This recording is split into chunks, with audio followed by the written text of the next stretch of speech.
आज हम सभी अक्षय तृतीया की पावन कथा को श्रवण करेंगे। अक्षय तृतीया की एक कथा के अनुसार प्राचीन काल में एक धर्मदास नामक वैश्य था।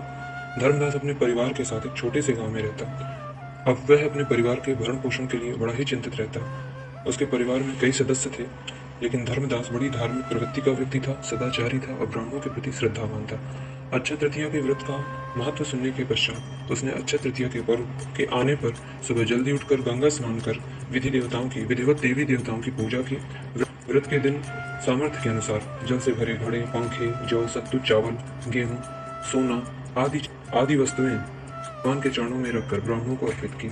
यह सब देखकर धर्मदास के परिवार वाले बड़े चिंतित थे तथा उसकी पत्नी ने उसे रोकने की कोशिश की और कहा कि अगर आप इतना सब कुछ दान में दे देंगे तो हमारे परिवार का पालन पोषण कैसे होगा। फिर भी धर्मदास अपने दान पुण्य और कर्म से विचलित नहीं हुआ। उसने ब्राह्मणों को कई प्रकार का दान दिया। जीवन में जब भी अक्षय तृतीया का व्रत आता, वह धर्म इसी प्रकार विधिवत पूजा, दान इत्यादि करता।